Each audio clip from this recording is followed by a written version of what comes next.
Dr. Peter Mba has announced a 12-year free and mandatory education for people of the state. He made this statement during the first public lecture series with the theme Experiential Learning, Building the Wealth of the Nation. This took place at the Enugu State University of Science and Technology, ESUT, Agbani. Government House correspondent Chidinma Madu reports. The education system is an essential tool that promotes development of any nation, and the wealth of a nation is defined by the quality of human capital. On this backdrop, the Enugu State Governor Dr. Peter Mba urges stakeholders in the education sector to adopt experiential learning, which serves as a catalyst for sustainable development, especially in the institution of higher learning. Dr. Mba, who spoke on benefits of experiential learning, said it will change the narrative in job creation. As a matter of fact, I am hereby today announcing a policy that all state-owned tertiary institutions in Enugu State must henceforth deliver experiential learning to our children.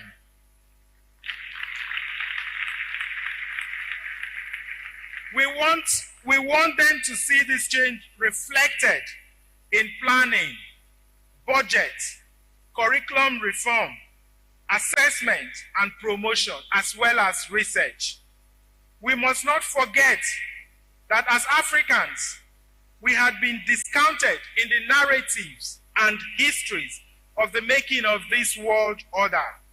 And we must now embrace disruptive innovation to ensure that we write the next chapter of the narrative of the new world system. Chairman of the occasion, Professor Obiora encouraged all to be part of the new revolution, which will make great impact in the state and the nation.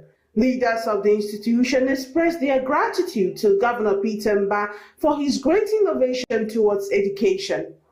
Ladies and gentlemen, by the grace of God and with the full support of the government, led by His Excellency, he helped to fund all the re-accreditation exercises. That is why we are now boasting of having our quota increase from 50 we met in medicine to 240.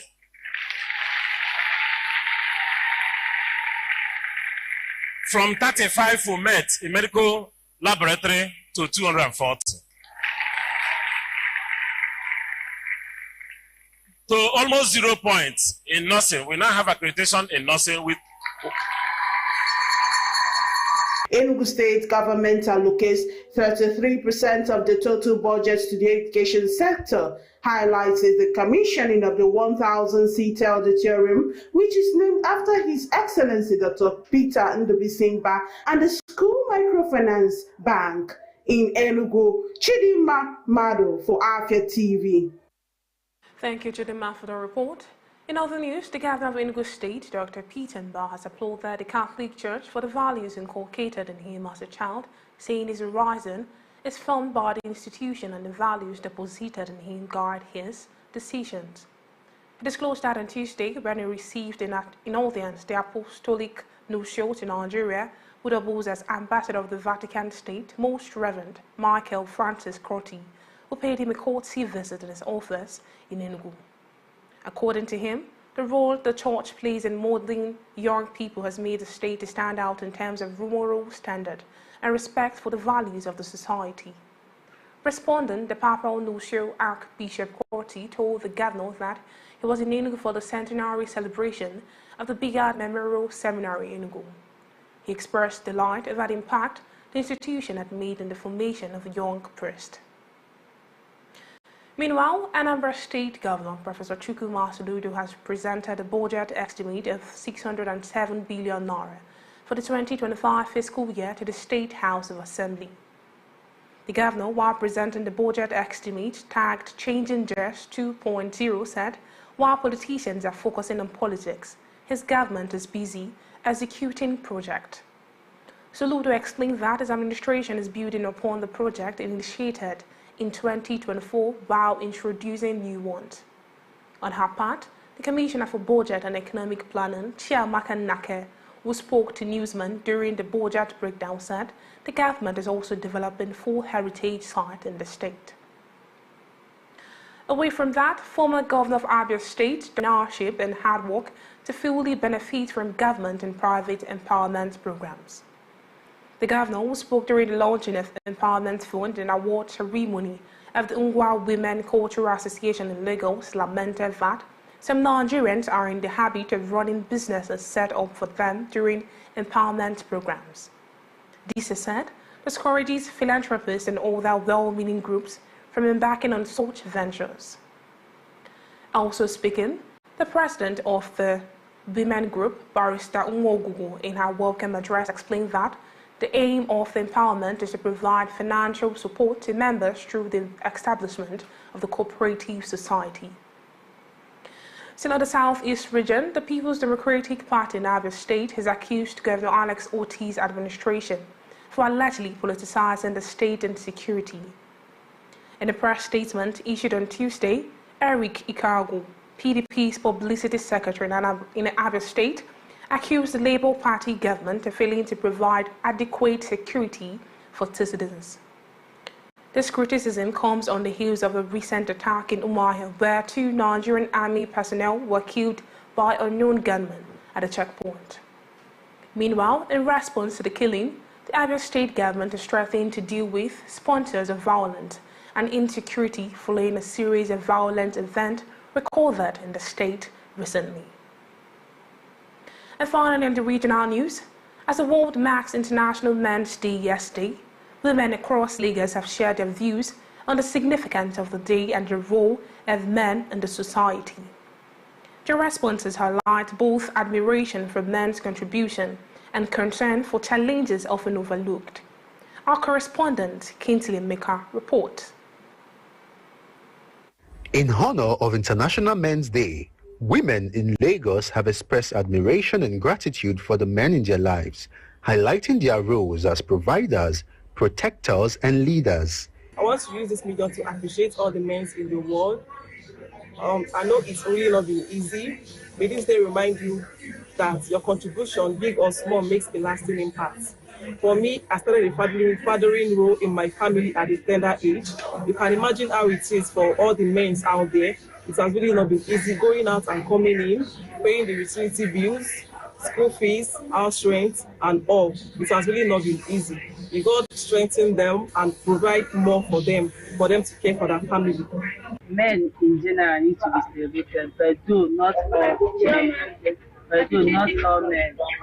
Because like my father, I experienced fatherhood, and also for him to go out morning till night to put food on the table is not easy for him, and also to cater for our family, and also my junior ones, sending them to school, including me. I finished my school. He also put me in learning skills, which I did, and I did my best. I'm also benefiting from this time. It's not easy, but you need to celebrate Men's Day. Emmanuel Francis, a young man in his late 20s, shares the challenges him and other men alike encounter in their daily lives. First, I want to wish every man out there happy International Men's Day. It is not easy to be a man. Despite the difficulties in the world, despite the difficulties of the country, men goes out there every day to make sure they provide for their family, for their kids, to make sure their family are okay, to make sure their families eat every day, to make sure they provide every necessary needs at home. It's not easy. And we also plead with the government to assist us, to make things easy for us, in order to be able to provide for our family, in order to be able to carry out our duty as men.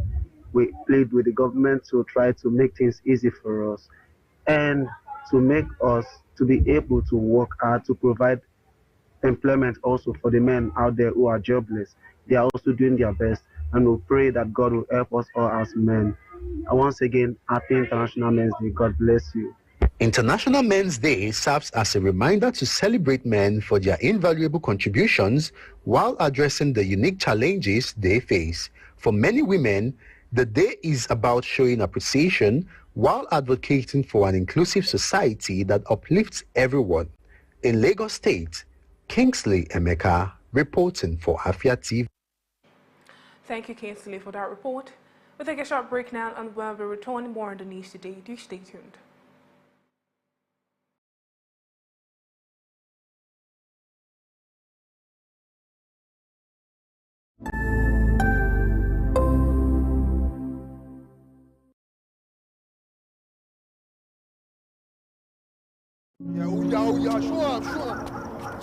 Kelechi. Yes, mommy. Get me my stick of cigarettes. Okay, mom. Brother John said, make you give me 2 sticks of cigar. I beg, take, make you smoke.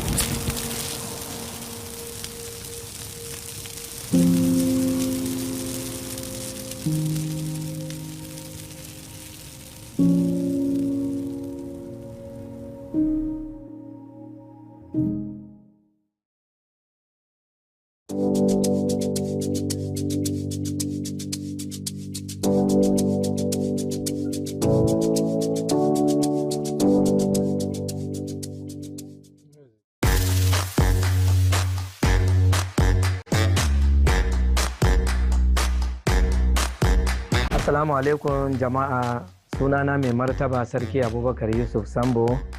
Ina kallon Afia TV kuma ina jaddada ma jama'an mu su dinga kallon Afia TV.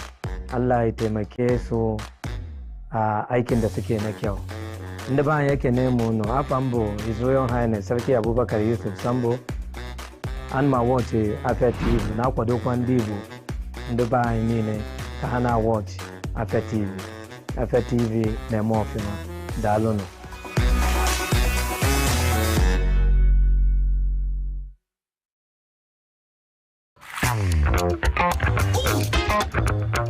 Time check, it's 2 p.m. and it's time for us to vibe, chill, and relax. Ladies and gentlemen, welcome to Lunch Break on Afia TV. So Lunch Break is all about the music, it's all about fun, it's all about entertainment, it's all about entertaining gossip and stories from social, it's all about the latest trends, it's about what's lit, it's all about the games with our guests, and yes, in general, I like to say it's all about the vibes and vibes only.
Time check, it's 2 p.m. and it's time for us to vibe, chill, and relax. Ladies and gentlemen, welcome to Lunch Break on Afia TV. So Lunch Break is all about the music, it's all about fun, it's all about entertainment, it's all about entertaining gossip and stories from social, it's all about the latest trends, it's about what's lit, it's all about the games with our guests, and yes, in general, I like to say it's all about the vibes and vibes only.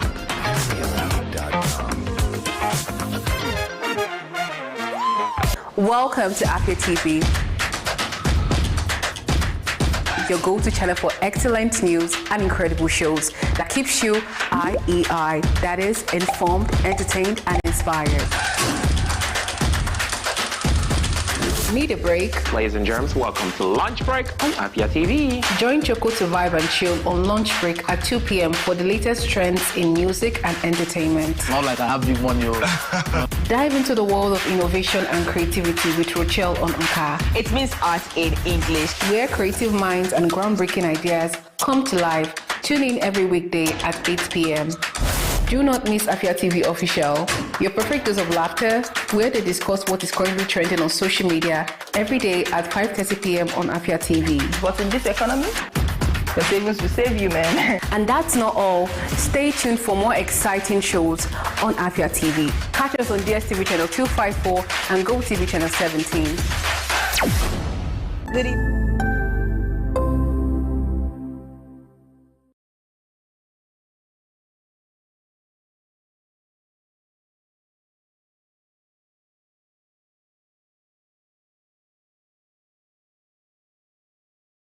Thank you for staying tuned on Afia TV News today. Reaching you live from Enugu, I'm John Odunibu.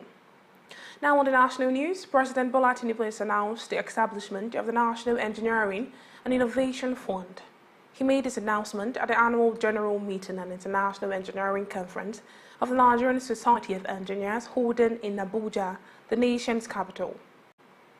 The President, who was represented by the Minister of State for Works, Mr. Bello Muhammad Goronyo, noted that engineers are problem solvers and innovators. Therefore, his administration is focused on creating opportunities for professional development and innovation within the engineering sector. In her remarks, the President of the Nigerian Society of Engineers, Mrs. Margaret Oguntana, who explained that the conference theme reflects the pressing challenges of the present times, called on all engineers to rise and provide solutions to food insecurity exacerbated by climate change. In other news, President Bola Tinubu has highlighted Northern Nigerians' development as key to national prosperity, unveiling strategies to empower youth across sectors. President Bola Tinubu declared on Tuesday that the development of Northern Nigeria remains fundamental to the nation's prosperity. Speaking during a stakeholders roundtable on Northern Youth Development organized by Sir Ahmad Bello Memorial Foundation in Abuja, President Bola Tinubu, who was represented by Vice President Kashim Shettima, invoked the legacy of the late Sir Duana of Sokoto and former Premier of Northern Nigeria. Accordingly, he unveiled a comprehensive youth development strategy spanning multiple key sectors to drive Nigeria's economy transformation.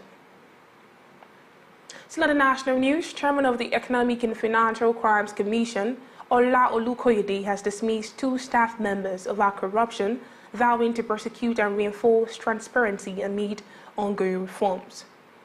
During his address at the annual Criminal Law Review Conference hosted by the Rule of Law Development Foundation in Abuja on Tuesday, Olukoyede revealed that the 2 officials were removed from their post 2 weeks ago. Olukoyede challenged anyone who has evidence of him accepting bribes to come forward, reiterating his commitment to transparency, emphasizing that corrupt staff would be removed. He outlined that the EFCC is undergoing comprehensive reforms with a particular focus on addressing misconduct within its ranks. On a side note, Vice President Kashim Shettima on Tuesday joined senators in the upper chamber of the National Assembly to pay glowing tribute to late Senator Ifeanyi Ubah. Ifeanyi Ubah, who died on July 26 in the United Kingdom, represented Anambra South Senatorial District in the 9th and 10th Senate. Before commencement of the valedictory session, the remains of late Ubah were laid in state at the foyer of the Senate chamber. Wife, children and relatives of the late senator were also present at the session. Also present were the former governor of Anambra State and former Minister of Labour, Senator Chris Ngige, wife of President of Senate, Mrs. Norma Akpabio, and wife of other lawmakers. Shettima in his tribute said the late Ubah's generosity knew no bounds, describing him as a good man. And the last time I met my brother, my friend Senator Ifeanyi Ubah, was when you came with him, along with the majority leader, Senator Michael Opemi Bamidele, and the beautiful Hadiza Natasha Akpoti to condole me over the loss of my mother-in-law. Your Excellency, distinguished colleagues, the youngest member of the 9th Senate was also one of its brightest stars. His age belied his political dexterity and grassroots affiliation. His generosity knows no bounds, and his free spirit broke down political and ethnic barriers. There was a time the Boko Haram viciously attacked a community in Borno Central. Senator Afia Morning reached out to me through my friend Mikhail Tokumbo Abiru. He traced me to my house and gave a donation of 50 million naira and said, please, I don't want this donation to be publicized. Your Excellencies, distinguished colleagues, Afia Morning was a good man. His bridge building capacity elevated his political journey beyond older and more established giants in the arena.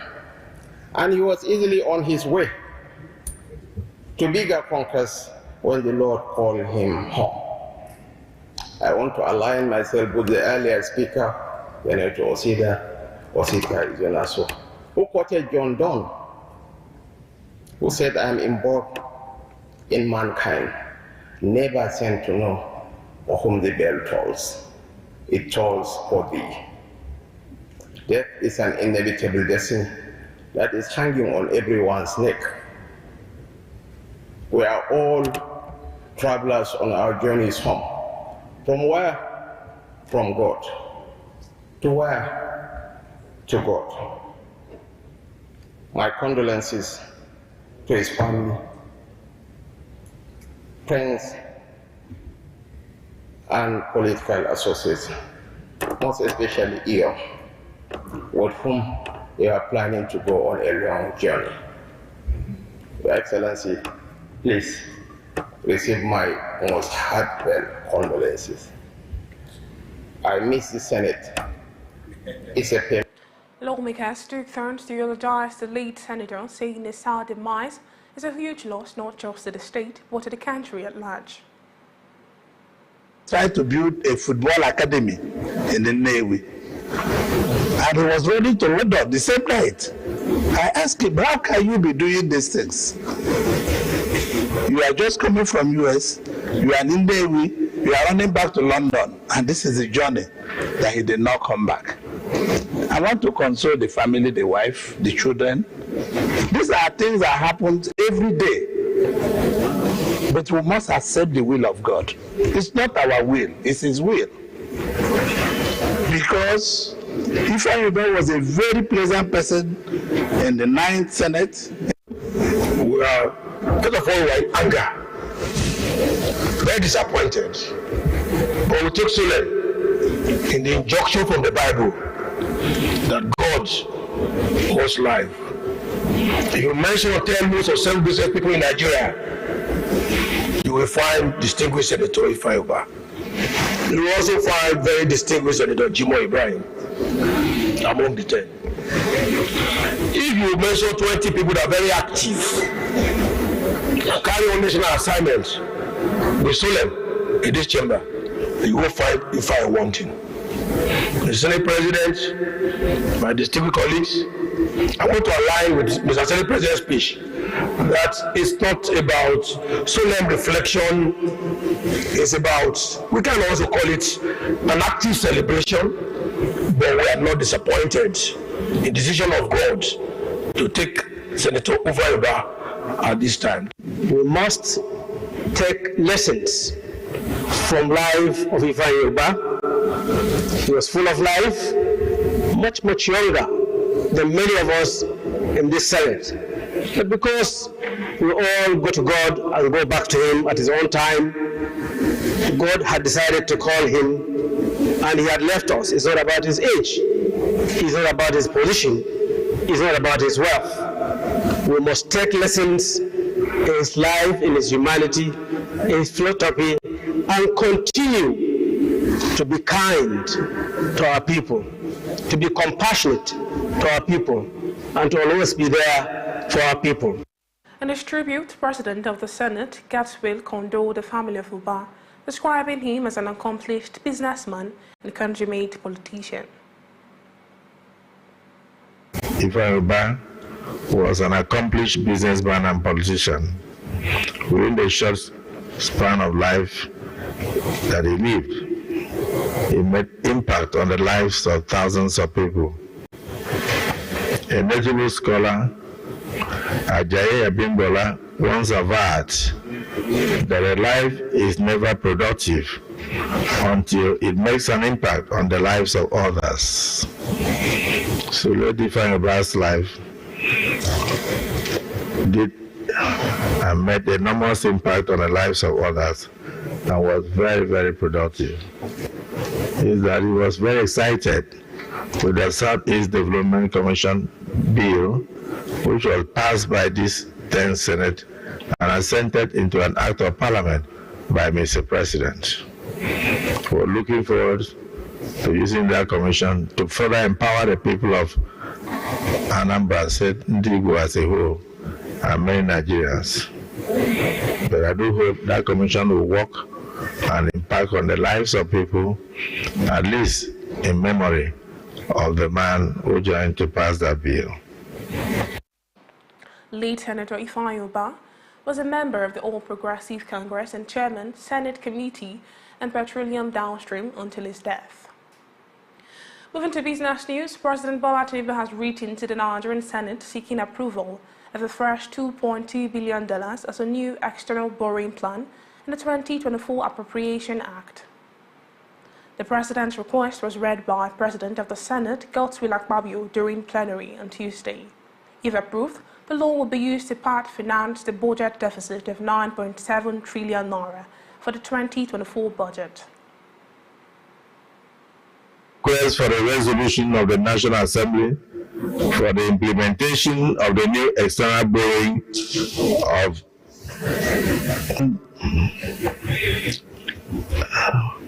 $767 610 321 779.00. That's about $2.209 billion US, already enshrined in the 2024 Appropriation Act. President Bola Tinubu also transmitted the medium-term expenditure framework and the fiscal strategy paper 2025 to 2027 to the Parliament for consideration and approval. Also forwarded was the National Social Investment Program Establishment Amendment Bill to make the Social Register the primary tool for the implementation of the federal government's social welfare programs. It is with pleasure that I forward here with the 2025 to 2027 medium-term expenditure framework and fiscal strategy paper, MTEF and FSP, for a kind consideration and approval by the Senate. The 2025-2027 MTEF and FSP was approved during the Federal Executive Council meeting of 10th day of November 2024.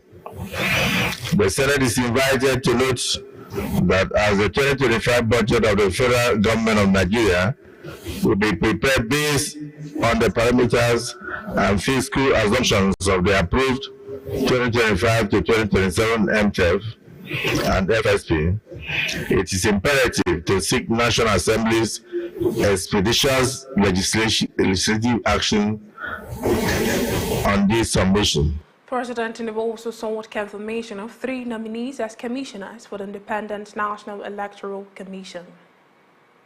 In a separate development, the Federal Mortgage Bank of Nigeria has secured 100 billion naira off-taker guarantee to support the development of Sana Renewed Hope City in Abuja. The Renewed Hope Cities, located in the Federal Capital Territory, Lagos and Kano, are part of a public-private partnership agreement under the Renewed Hope Cities in the Estate program designed to address Nigerians' housing deficit. The announcement was made by the Minister of Housing and Urban Development, Musa Dangiwa, during a presentation at the State House Gallery, also Asol Villa. Dangiwa highlighted that the guarantee has already enabled developers to mobilize over 40 billion naira in financing, marking a major milestone in efforts to tackle the country's housing challenges. Dango emphasized that the off-taker guarantee is essential for supporting developers of the renewed hope cities addressing challenges such as high land cost and double-digit interest rate in construction financing. He also noted that the guarantee not only mitigates financial risks but also ensures timely delivery of projects while making housing units more affordable for low and middle income earners. The ministry has facilitated 100 billion naira bankable off-taker guarantee by the Federal Mortgage of Nigeria for the Karsana Renewed Hope City. This has enabled developers to mobilize over 40 billion naira in financing, first in the history of Nigeria's housing sector. We have also made a cross-subsidy a key part of our efforts to enhance affordability for low and medium income earners, to foster integrated living. Under the concept of the Renewed Hope concept, the housing units built in the Renewed Hope cities will be sold at commercial rates, while a substantial percentage will be sold at concessional rates to low and medium income earners who are members of the Nigerian Labour Congress and the Trade. In addition to the intervention for the Renewed Hope Cities project, Dan Gill highlighted all their efforts by the Federal Mortgage Bank of Nigeria to boost housing delivery nationwide. Still in business news, at the backdrop of the challenges faced by micro, small and medium enterprises, MSMEs in Nigeria, a business development strategist, Desola Jimmy Eboma, has set up a small-scale enterprises lab in Lagos to address those challenges, which is designed to empower the MSMEs through mentorship and resources that will help them build sustainable and scalable businesses. Speaking at the official launch tagged From Vision to Venture, Unleashing Entrepreneurial Potential, Eboma said the lab's purpose is to transform local materials into produce and uplift local industries, as large manufacturing companies originated as small businesses, with innovation playing a pivotal role in their swift expansion. It's time for another break, and when we return, we have stories from the international scene and exciting world of sport. Stay with us.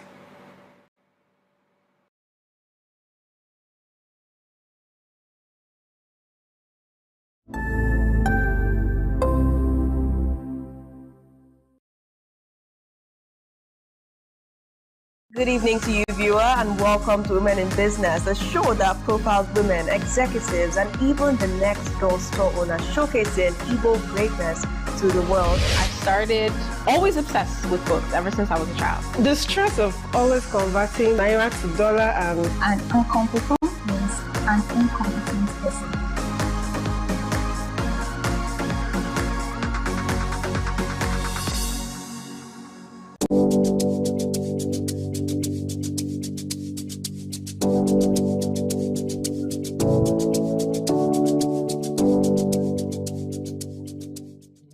What are your thoughts on the spate of sex for grades in Nigerian universities? This very issue of owing salary should be criminalized. How can they amplify their voices? People don't have evidence. You want to get to know about it? Have to stay tuned right here on Afia Morning Show to get the pulse and the feel of that.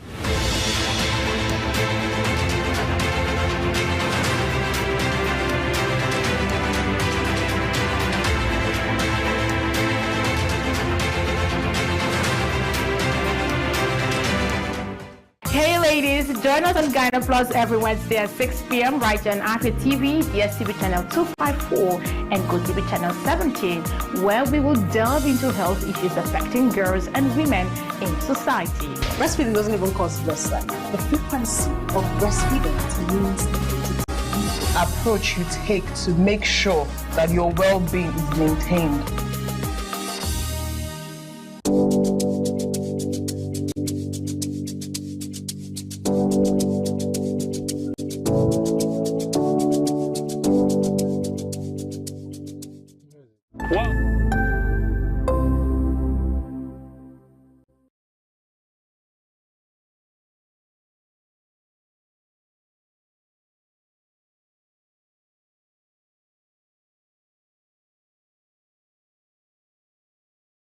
You're still watching Afia TV News today, reaching you live from Enugu.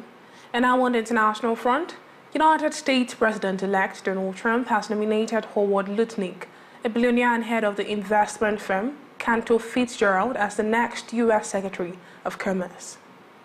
In a statement on Tuesday, Trump hailed Lutnick, who has served as a co-chair of the Republicans' transition team and a dynamic force on Wall Street for more than 30 years. As Commerce Secretary, Lutnick would be in charge of a sprawling cabinet agency that is involved in funding new computer chip factories, imposing trade restrictions, releasing economic data, and monitoring the weather. Meanwhile, the United States has recognized Venezuelan opposition leader Edmundo Gonzalez as the country's rightful president-elect following a July election in which President Nicolas Maduro was accused by his domestic opponent of falsely claiming victory. The U.S. has also cast doubt on Maduro's claims of success in the election, which pre-election polls had shown him on track to lose by a large margin. Meanwhile, the U.S. and numerous governments across Latin America have refused to recognize Maduro's victory, widely viewed with skepticism and followed by a harsh post-election crackdown by the Venezuelan government. And finally, in the foreign zone, Elon Musk has launched the 6th test of a SpaceX rocket with United States President-elect Donald Trump joining him to watch. Trump and Musk traveled to Brownsville, Texas on Tuesday to attend the launch of the giant Starship rocket at SpaceX test site in nearby Boca Chica. The rocket lifted off shortly after 5 p.m., about an hour behind schedule, but SpaceX chose to abort a planned attempt to catch the first stage booster of the rocket using the chopstick technique instead of allowing it to fall into the ocean. Recall that the last Starship test flight in October made headlines after the Super Heavy booster made a stunning return to launch site, where it was captured mid-air by a pair of giant mechanical chopstick arms attached to SpaceX launch tower. And now with the world of sport. On Monday, Nigerian Super Eagles lost to Rwanda's national team in their second leg AFCON qualifier match in Enugu. In this report, John Kennedy Ogbonna, Afia TV's bureau chief in Imo State, interacted with some football enthusiasts in Owerri on their reaction to what many have described as a woeful outing by the Eagles. Here comes his report. Despite opening the scorelines in the second half of the game through the substitute Samuel Chukwueze, the Super Eagles fell behind by 1-2 against their visitors, the Amavubis of Rwanda. The first leg of the AFCON qualifiers, which ended goalless between the two teams, took place earlier in Rwanda.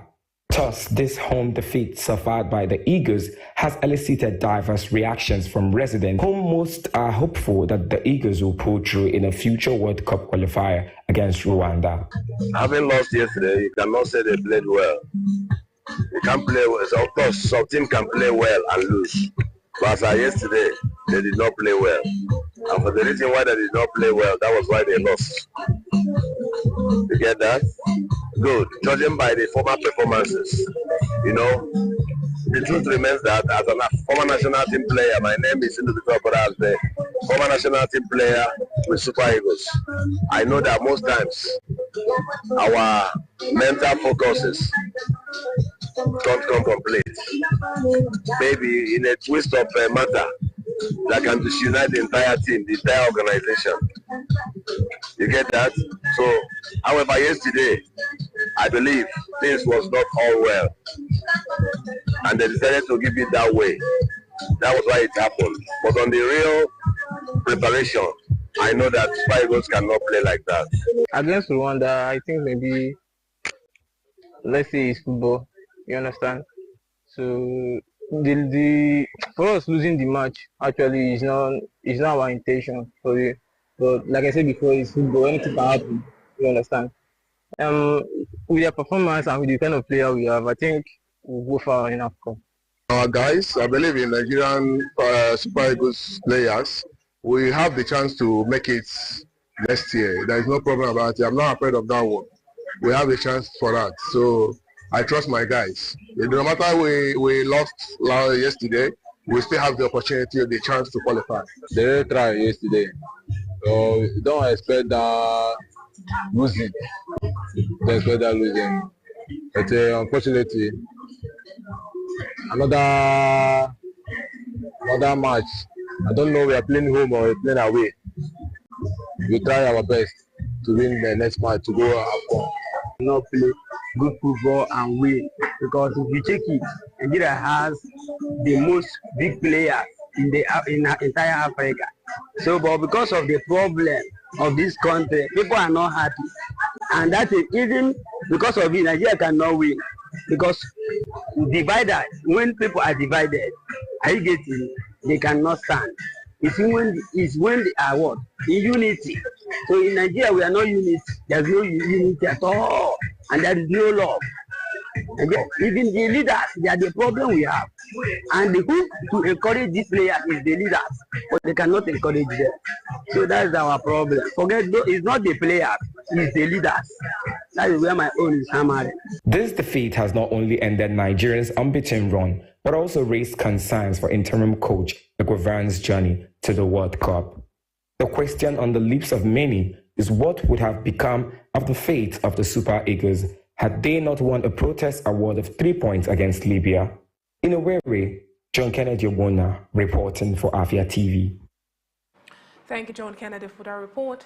Similarly, the hope of the Nigerian champions Ado Queens reaching the final of the 2024 CAF Women's Championship League has been dashed.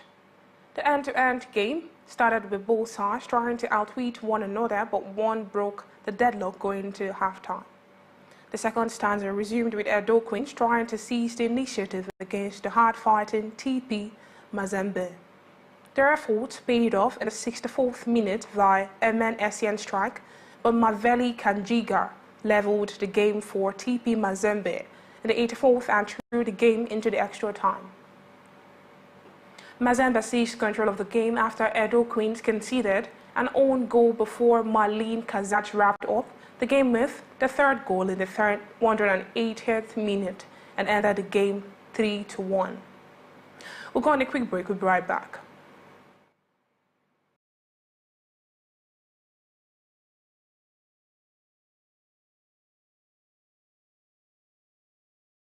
To run the news, here's a reminder of the top stories. Kevin Ba has applauded the Catholic Church for the values inculcated in him. In Abuja, President Bola Tinubu has announced the establishment of the National Engineering and Innovation Fund. In business news, President Bola Tinubu is seeking approval for the fresh $2.2 billion external borrowing. On the foreign scene, Elon Musk has launched the 6th test of the SpaceX rocket. And that's what you have for you in the news today. Do also follow us on our social media platforms at Afia TV Official. I'm Joan Odinibo. Many thanks for watching. Good afternoon.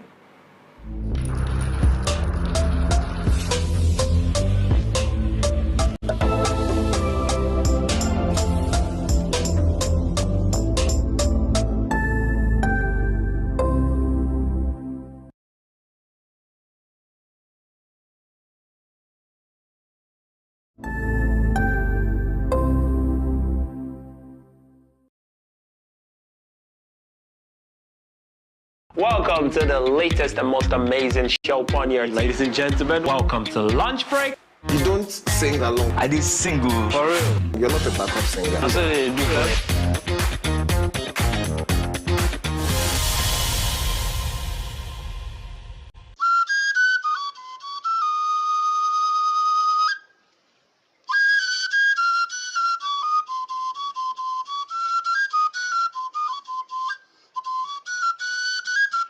You've often wondered, what does it mean